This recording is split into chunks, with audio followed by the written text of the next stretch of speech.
Bismillahir Rahmanir Rahim. Alhamdulillahi Rabbil Alameen Ar-Rahmanir Rahim Maliki Yawmiddin.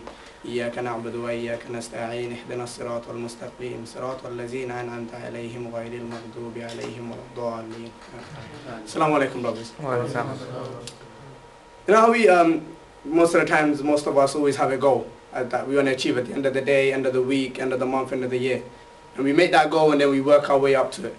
Some of us might have a goal of getting that nice car, and then we'll be saving up our lunch money, wearing the same clothes every day, you know, saving our dinner money just so we can save up to get that car.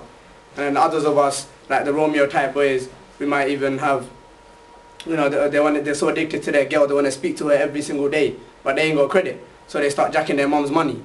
And then the other type of boys that want to be a big boy in school, they want to be a big boy in school, that they start jumping with the wrong crowd. And you know, they start bunking lessons, missing classes, so then at exam times they fail and they get battered at home. But I want to speak to you about someone who had everything. You know, who used to be jumping with the top boys, he used to be eating with the prime ministers, drinking tea with all the MPs and princes and everything. And he had the best of clothes, the best of shoes. His clothes and shoes were specially ordered for him from Yemen. You know, and he had the perfume, subhanAllah, his perfume smell was like no other. If he was here 15 minutes ago and he came here now, you could still smell his perfume and know that it was him. This and his name was Musab bin Umair. There's not a woman in Mecca that didn't want to get married to him. Even the Prophet ﷺ said, there's not a man as beautiful as him in Medina. Sorry, in Mecca. There was not a man that was raised with more care and love than him in Medina. And this was Musab bin Umair. He had all of that. This is something he really loved. He had all of that until he came to Islam. He let go of everything after he came to Islam. And this is when his mother tried to bring him back. She tried to bribe him. She said, you know what, I'll take all this stuff away from you if you don't come to Islam. I'll take all these love, affection, I'll take all this money, cars, everything away from me. And what he did is, he said, look mom, I'm worried about you. You know, take the shahada, say la ilaha illallah Muhammadur Rasulullah. And say that Allah is one, say that Muhammad sallallahu alaihi wasallam is his messenger. At that time she said, no, I will not accept Islam.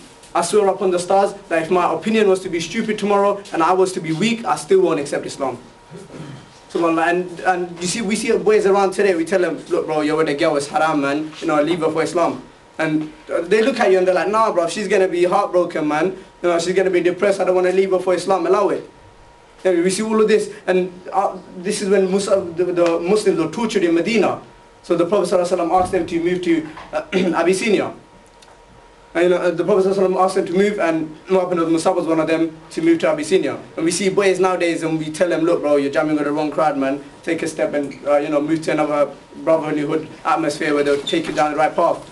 And these boys, they're not even ready for that. They look at you and they're like, nah man, I don't want to leave my boys, I've been with them through childhood. Well, so was Musab bin Umair. He was with his boys from childhood, but he moved to another country for the sake of Islam. And then when he came back from Abyssinia, subhanAllah, every single person that saw him in Mecca was crying when he came back. Because he used to have so much money, so much clothes, and when he came back he only had a blanket over him. A blanket that had holes in it. This was the Musab bin Umair, the one who had the best of clothes. There was no comparison to him in Medina. And this is how he became the first ambassador of Islam, when the Prophet ﷺ sent him to Medina to go give dawah. You know, we ask brothers, look bro, you go give dawah to your family, your friends, you know, and they'll be like, nah man, they're going to be like, you know, they're going to call me the preacher man, they're going to call me the holy moly man, they give me all these names, so I don't want to give dawah to them. You know, and Musab bin Umair, he didn't care who you was. When he was in Medina, he didn't care who you was, whether he was an MP, prime minister, whether you were a Trump on the street, he would still give dawah to you. This is Musab bin Umair. You know, and this is how the Prophet ﷺ gave him the role of holding the flag in a battle. Now the importance of the flag in a battle, you have two armies, Army A, Army B. You have both of these armies and they have one person representing the flag of each armies. And, you know, when your flag is down, it's a sign to you saying, look, you need to retrieve, you're losing. And if your flag is still up, it's a sign to you, it's an encouragement sign, saying you need to fight on, you're doing well. And this was the role of Musab bin Umair in the Battle of Uhud. And during the Battle of Uhud, there was many rumors going around. And there was a rumor going around that said the Prophet ﷺ has been killed. And you know, Musab bin Umair heard this, and he saw many Muslims dropping their sword, many Muslims giving up, saying, what's the point of us fighting when the Prophet ﷺ is dead? And Musa bin Umar stood there and he said, وَمَا مُحَمَّدٌ إِلَّا رَسُولٌ قَدْ خَلَتْ مِنْ قَبْلِهِ الرَّسُولُ. That Muhammad is nothing but a messenger, and many messengers have passed away before him. So are you fighting for the sake of Muhammad sallallahu alaihi wasallam, or are you fighting for the sake of Allah subhanahu wa ta'ala? Who are you fighting for? Muhammad sallallahu alaihi wasallam did, so what? Allah subhanahu wa ta'ala does not die, we're fighting for the sake of him. And the mushrikeen, they saw this, and they came up to him, and the flag that he was holding in his hand with the right hand, they chopped it off.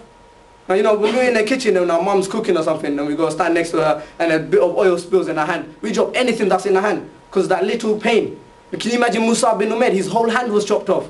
SubhanAllah, but then after the flag dropped on the floor, do you think he gave up then? No, brothers, what he did was he had the sword in his left hand. He dropped the sword. They picked up the flag with his left hand. They chopped his left hand off.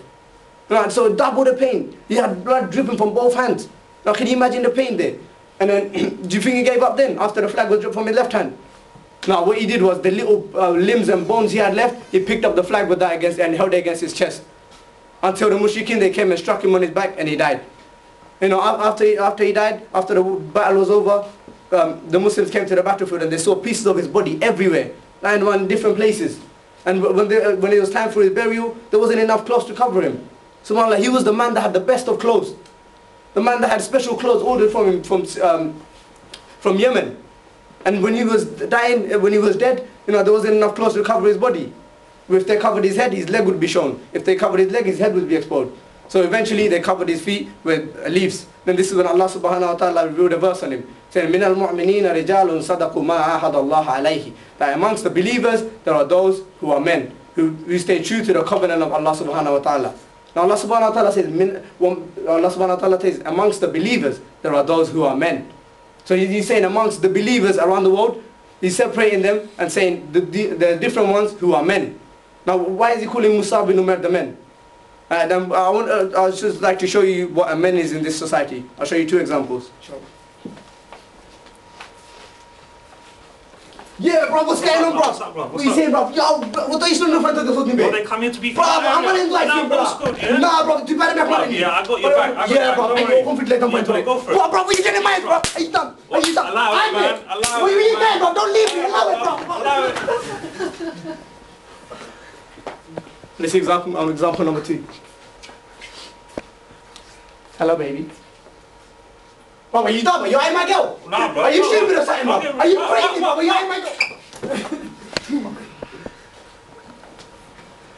So now we saw 2 examples. One where the boy was backing up his postcode. He's standing for his little lamppost. He's so proud of it. And you know, he got banged the other boys that came from East London with his other bro, and he leaves him.